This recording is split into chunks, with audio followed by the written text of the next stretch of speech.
Beleza, então, para nosso segundo vídeo aqui dessa parte de patrimônio, nós paramos aí no último vídeo naquele negócio lá dos sinônimos patrimoniais, né, aquela parte dos sinônimos. Falei que isso aqui é muito importante na prova, despenca na prova, e aí paramos nessa capital e patrimônio, não é mesmo? Então, qual é a diferença de capital e patrimônio? O capital, isso aqui é uma diferença doutrinária, né, mas bem tranquilo, 2 minutinhos. O problema maior é logo depois, e que tem vários tipos, né, de termos relacionados a capital. Mas por hora, o que você precisa saber? Que capital é o conjunto de elementos que o proprietário da empresa possui para iniciar suas atividades. Tá? É bem doutrinário isso aqui. Já o patrimônio é aquele conjunto de bens, direitos e obrigações pertencentes à entidade. Patrimônio é o quê? Todos os bens, direitos e as obrigações.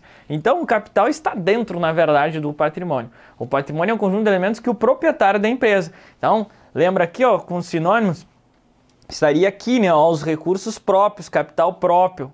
Veja que o patrimônio envolve tudo isso aqui, ativo, passivo e PL. O capital próprio, então, fica fica só relacionado mais ao PL aqui, tá? Então, enquanto capital é o conjunto de elementos que o proprietário da empresa possui para iniciar suas atividades, o patrimônio, todos os bens e direitos e obrigações.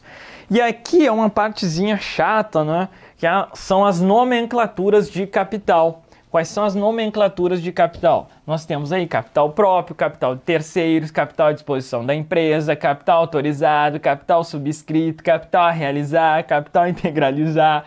Então é uma verdadeira salada, né? Nesse momento nós estamos num processo inicial do estudo, estamos ampliando nosso vocabulário, fica bem de boa. Então, capital próprio são os recursos originários dos sócios ou acionistas da entidade ou decorrentes de suas operações sociais. Então essa é a definição doutrinária de capital próprio. É o que? Sinônimo de patrimônio líquido. Tá? Então, capital próprio, sinônimo de patrimônio líquido, capital dos sócios. Capital de terceiros são os recursos originários de terceiros utilizados para aquisição de ativos sob controle da entidade. Então, capital de terceiros está aqui, é o capital alheio, capital de terceiros, é o passivo exigível. Capital próprio, o passivo não exigível. Tá? Então, veja que é uma mistureba, né? Então, a gente precisa, por isso que aquela tabelinha ali é bem importante. Coloquei junto aqui porque às vezes aparece lá o capital próprio, capital de terceiros, capital à disposição da empresa, outro termo relacionado a capital. Soma do capital próprio com capital de terceiros. A soma do capital à disposição da empresa corresponde à soma total do ativo da entidade. Vamos ver se a gente consegue entender melhor isso aqui. Então, o que nós temos? Nós temos um lado, que é o ativo, e outro lado é o passivo. Isso aqui nada mais é do que o balanço patrimonial que nós vamos estudar aí na frente. Então, nós temos um lado do ativo, o lado do passivo. Aqui nós temos, né, os bens, de maneira bem geral, bens mais direitos. E esse lado aqui é o lado das obrigações. Esse lado das obrigações aqui, nós temos que essas obrigações podem ser junto a terceiros e junto aos sócios, né? Que é o capital próprio ali. Então, capital de terceiros, capital próprio. Então, o que é o capital à disposição da empresa? Soma do capital de terceiros mais soma do capital próprio. Tá? Então, a soma do capital à disposição da empresa corresponde à soma total do ativo da entidade. Então, estão entendendo que isso aqui é só um joguinho de palavras? Na verdade, em termos quantitativos, o que vai rolar aqui, pessoal? O total do ativo, isso aqui é o capital à disposição da empresa. O total, né, a soma de bens mais direitos, será o capital à disposição da empresa. Como o total do ativo aqui, X, é igual ao total do passivo, em uma perspectiva, né, quantitativa, o que a doutrina está falando aqui? Olha, o capital à disposição da empresa é o quê? A soma do capital de terceiros mais capital próprio. Porque X aqui, o total do ativo, é igual a X aqui, o total do passivo. Então, assim, desenhando fica tudo mais fácil, né? Sempre nessa perspectiva visual aí também. Veja que é uma saladinha lá, e daí na hora da prova ele coloca que o capital à disposição da empresa corresponde à soma do capital próprio com o capital de terceiros. Perfeito, né, corresponde em termos quantitativos, né, a isso. Qualitativamente são coisas diferentes, né, porque o lado do ativo são os bens, os direitos, o lado do passivo, a qualidade em si é diferente, mas quantitativamente realmente corresponde à soma. Isso é uma dúvida bem comum. Como assim, professor? Como que o capital à disposição capital vai ser igual? Igual em termos quantitativos. Isso é uma dúvida muito comum no início. Então, assim, igual. Essas igualdades que nós vamos começar a ver agora nos estados patrimoniais é igualdade em termo quantitativo. Qualitativamente, bens e direitos, né, é diferente de obrigação. Um bem, um direito é diferente de uma obrigação. Então, quantitativamente, todo o capital à disposição da empresa é o quê? É o total do ativo, que é igual ao total do capital de terceiros, do capital próprio, tá? Então, mais ou menos essa a linha aí. Capital autorizado, outra nomenclatura. Olha, vamos avançando. Capital autorizado é o limite previsto no estatuto. Limite previsto no estatuto para novas subscrições de capital. Trata-se de uma autorização prévia do estatuto para aumento do capital por meio de subscrições dentro de determinado limite. Veja que começam a aparecer sempre termos novos, né? O que é subscrição? Já a gente vai ver. Então, por meio de subscrições dentro de determinado limite. Logo, é o valor que consta do estatuto e pode ser aumentado sem alterá-lo até o limite nele fixado. Então, limite previsto no estatuto, consta no estatuto e pode ser aumentado sem alterá-lo até esse limite fixado, né, no estatuto. Quando o limite do capital autorizado é atingido, deve-se elaborar um novo estatuto ou alterar o antigo para fixar um novo limite. Então, capital autorizado, resumindo, é o limite previsto que está lá no estatuto da companhia, tá, da entidade. Capital subscrito. Mais uma palavrinha aí, né? Que é essa questão da subscrição. O que é o capital subscrito? É o capital fixado no estatuto ou contrato social para que sócios possam subscrever. Então, tem muita dúvida que surge, né? Qual a diferença do capital autorizado para o capital subscrito? Tá? Então, o capital autorizado é o limite máximo lá previsto no estatuto. O subscrito é o fixado para que os sócios possam subscrever. Está mais relacionado aqui com o compromisso para realizar o capital inicial. Tá? Então, o limite é 1 milhão, mas o subscrito, o compromisso, o limite máximo lá é 1 milhão, mas o nosso compromisso, enquanto sócios, é quanto? 500 mil. Aí, se a empresa crescer, beleza, a gente pode aumentar até 1 milhão. Entenderam? Então, o capital subscrito é o compromisso para realizar o capital inicial. É o valor que os sócios assumem o compromisso em realizar a título de capital social. A subscrição pode ser relativa ao compromisso em realização inicial, aumento de capital, que pode ser inferior ao capital autorizado. Entenderam? A subscrição relativa ao compromisso ou aumento de capital que pode ser inferior ao capital autorizado.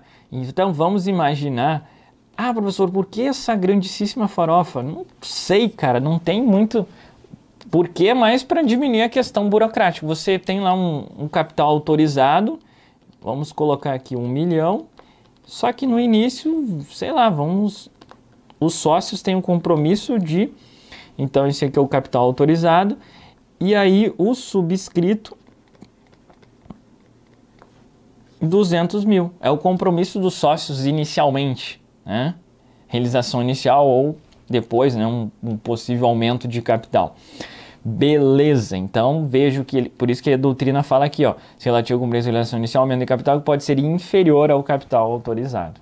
Então, assim, eu creio que a lógica, né, o aluno sempre gosta de uma lógica. Qual a lógica? A lógica é evitar burocracias, né, de registro, de estatuto, isso aí tudo envolve grana, né, na junta comercial. Cada vez que você vai fazer uma alteração, tem toda uma burocracia, tem que ir lá na junta comercial, registrar o negócio, né? Despachante, contador, tem toda uma burocracia. Então já põe lá um capital autorizado, né? Um teto, e aí o subscrito, perfeito? E à medida que vai, atingiu ali aquele compromisso inicial, pode fazer um aumento de capital. Por quê? Porque tem lá o teto ainda que está previsto. De maneira geral é isso aqui, tá? Capital a realizar, a integralizar. refere-se à parcela do capital ainda não integralizada pelos proprietários e sócios, permitindo que o valor de capital reflita adequadamente somente o montante que ingressou na empresa. É uma conta redutora do capital social. Então, o que nós temos de maneira geral aqui? Não sei se eu coloquei. Não. Então, a gente tem assim, ó, capital subscrito. Vamos pegar aquele valorzinho aí que eu coloquei, 200 mil. Então, o autorizado, 1 milhão. Seguindo a lógica ali, né, da nossa abordagem, 1 milhão. Aí, o compromisso dos sócios, 200 mil. Perfeito. Só que esse compromisso, olha, 200 mil, mas eles não vão dar tudo numa paulada só, por exemplo. Pode ser que eles integralizem menos. Então, vai pegar o que foi integralizado de fato, ou seja, que realmente, porque o subscrito tá lá no papel. Não envolveu nada, é só o que? Um compromisso. Entenderam? Compromisso. E aí o capital integralizado, aí sim. Vamos imaginar aqui que eles integralizaram 50 mil no início. Fechado? Então, digamos que era 5 sócios, cada um colocou 10 mil na empresa. Ah, beleza, então 50 mil. Logo, vai ser igual ao capital integralizado. Logo, o capital integralizado, nesse caso, será 150 mil. Perfeito? E é claro que esses conceitos aí vão sendo, né, aos poucos, vocês vão ficar mais... vai naturalmente, né, fixando melhor esses conhecimentos aí, tá? Então tem capital autorizado, também é lá no papel, limite, né, do estatuto. Limite estatuto. Compromisso firmado também lá no estatuto pelos sócios. Integralizado é a grana, né, que realmente aqui entrou a grana no patrimônio da entidade. Esse capital integralizado pode ser em grana e pode ser também em bens. Mas não é qualquer bem, tem que ser uma casinha com a chaminézinha ali. É brincadeira. Terreninho e arvorezinha sempre. Então pode ser em bens, direitos, ou em dinheiro, em grana. Essa integralização, tá? E aí o capital integralizado fechou aqui. Então esse aí é o capital integralizado, capital social lá. Vamos analisar uma questão aqui que, cara, muita gente boa erra esse tipo de questão. E eu coloco já de cara aqui para você ver que é uma questão que envolve um pouco mais de... Parece uma questão avançada, né? Já tem datas, vários valores. Só que, cara, sabendo as nomenclaturas, galera acerta aí. É uma questão que foi cobrada no concurso da Petrobras. O sócio X da empresa Y assumiu em contrato social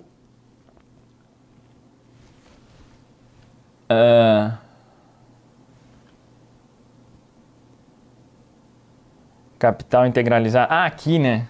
Pô, valeu. Aqui é capital integralizado é igual a capital a integralizar. Isso. O pessoal me corrigiu. Capital, por isso que é bacana, né? Gravar ao vivo aqui. Capital a integralizar. Isso. Então, capital subscrito 200 menos capital integralizado 50 é igual a capital a integralizar. Isso mesmo, capital a integralizar. Fechado? Ficou faltando aqui o capital integralizado, cara. Até foi bom.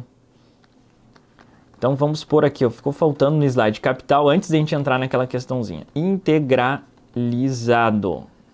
Então, capital integralizado. Parcela do capital. Então, refere-se a parcela do capital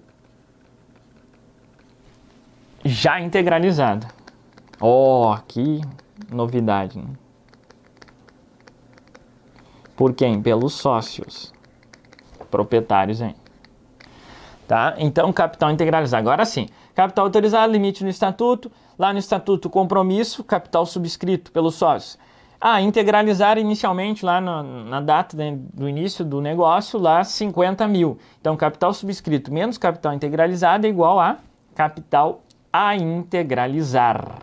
Beleza, agora sim fechou, né? Então, capital integralizada, parcela já integralizada em dinheiro ou bens, tá? Agora sim acertamos aí. Vamos embora, grande presença.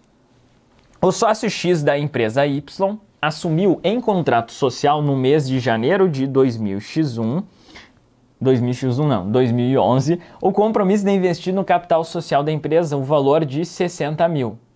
Ó, sócio, compromisso, quanto? 60 mil.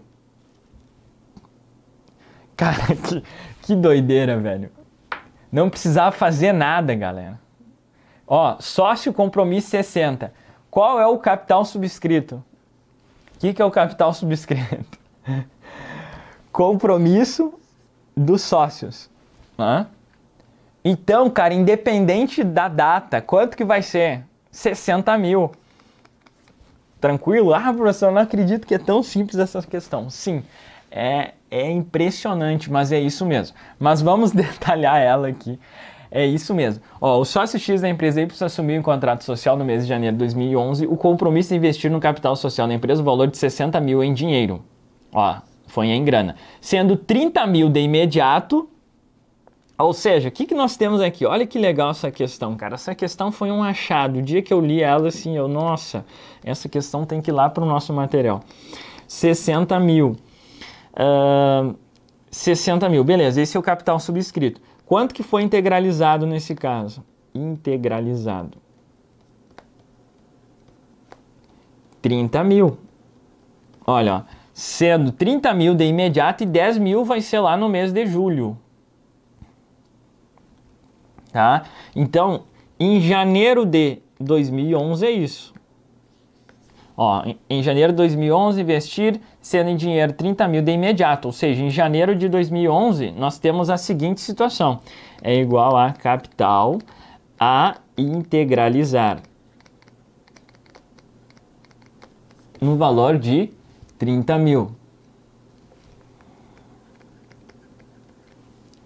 Beleza? Então, 60 menos 30, 30 mil. Em julho de 2011... o que vai rolar em julho de 2011? Sendo 30 mil de imediato, 10 mil no mês de julho. No mês de julho, quanto que nós vamos ter aqui, galera? Capital subscrito, 60 mil. Capital integralizado, vamos resumir, vai ser quanto? Mais 10, né? 40. Capital a integralizar vai ser de 20 mil. Isso em julho. Depois, em setembro. Em setembro ele vai colocar 10 mil em julho, 10 mil no mês de setembro. Então, vamos lá. Em setembro de 2011, capital subscrito é quanto? 60. É o compromisso. Quanto que ele integralizou? Mais 10 agora. Então, nós vamos ter 50 mil aqui. É igual a capital a integralizar no valor de 10. E lá em dezembro, qual é a situação? Vamos por aqui, ó, não custa nada, 2011. Capital social menos capital integralizar é igual a capital integralizar e capital a integralizar. Então, 60 de novo. Agora, integralizou o restante, a integralizar é quanto? 0. 0. Fechou toda a operação. Qual será o saldo do capital subscrito no balanço patrimonial do mês de setembro? Cara, em janeiro é quanto? 60. Em julho, quanto que é o capital subscrito? Não interessa, é 60. Em setembro, quanto que é? 60. Em dezembro, quanto que é? 60. Então ele quis enganar aqui o carinha para tipo, sei lá, quanto que é o integralizado, a integralizar. Ele podia ter pedido esses outros capitais, aí seriam esses valores aqui. Qual o capital integralizado em setembro? 50 mil. O subscrito, não interessa quando, vai ser sempre o compromisso, 60 mil. Perfeito? Só se tivesse, houve mais um aumento, um novo compromisso de aumento, aí sim, aí aumentaria o subscrito. Se não, é a mesma ideia aqui. Combinado? Geralmente lá no balanço, como que fica? fica simplesmente assim, ó, capital social menos capital a integralizar. A gente vai ver isso aqui na sequência, a gente chama de uma conta redutora, nesse caso do patrimônio líquido, tá? Então tem a continha lá, capital social, menos capital a integralizar. Perfeito, sempre vai aparecer assim, tá? De maneira geral, é essa tranqueira aí, pessoal, que inclusive nós vamos deixar só esse vídeo, vamos parar aqui. Pô, eu tinha feito os slides aqui, né? O sócio X da empresa assumiu em contrato social no mês de janeiro o compromisso de 60 mil em dinheiro. Então é isso, ó, sempre no valor, é o compromisso, ó, assumir o compromisso. Era isso, né? E aqui eu tinha deixado espaço, na verdade, para fazer isso aqui. Eu tinha me esquecido. Mas é bom que a gente já treina, né? Ficou muito ali, claro que, né? Aqui com o slide eu tinha feito ali, mas me esqueci. Mas na hora da prova você vai ter mais ou menos esse espaço aí. Então dá espaço, né? A gente tem que treinar até isso na hora da prova ali. Às vezes, muitas vezes não tem lá espaço para cálculos. A gente vai ter que meio que apertar ali o espaço, né? Então onde tem 3 zeros, faz essa técnica aqui, ó. Não tem porquê, né? Tudo 3 zeros. Corta tudo, cara. E usa 60, 50, 10. Não vai fazer diferença nenhuma, olha. Você analisa só daqui para cá, ó, os valores. Facilita também. Mas isso a gente vai ganhando velocidade na sequência do curso. Tá bom? Então, esse videozinho aqui era para trazer um pouco essa perspectiva de capital, capital integralizar, capital integralizado, capital subscrito, capital autorizado, tá? Então, o capital subscrito não necessariamente será igual ao capital autorizado. É isso mesmo, tá bom? Capital autorizado é o limite lá, máximo, né, fixado no estatuto. O subscrito é o compromisso que os sócios vão. Então, assim, não necessariamente será igual. O pessoal confunde muito isso, mas eu creio que ficou assim bem objetivo, é isso. E também não precisa, meu Deus do céu, isso aqui não é assim a coisa mais importante no mundo em contabilidade. É que é chatinho, entendeu? Capital autorizado, capital subscrito, integralizar, integralizado, aí depois vem capital social. Mas, regra geral, depois a gente vai lidar mais com essas duas continhas aqui. Então fica o capital social, o capital integralizar. Você sabe que o integralizar é a conta redutora. Então essa tranqueira mais administrativa de subscrito autorizado não cai muito em prova. O mais importante é isso aqui, ó, é assim que vai aparecer lá no balanço patrimonial. Saber que o capital integralizar é uma conta redutora, nós vamos estudar aí as contas, né, a natureza das contas, e o capital social é a continha principal ali, né? Uma das principais contas, inclusive, né? Talvez a principal do patrimônio líquido, tá bom? Então é isso, esse videozinho aqui fechamos para falar um pouco, né, sobre essa diferença de patrimônio ali, capital e esses conceitos aí que é uma tranqueirinha no início. Então por isso que a gente fez um videozinho só para tratar disso. E aí na sequência vem uma parte muito importante aqui para a nossa vida, que é a equação fundamental do patrimônio. Vamos respirar fundo, tomar uma aguinha e já a gente retorna. Valeu!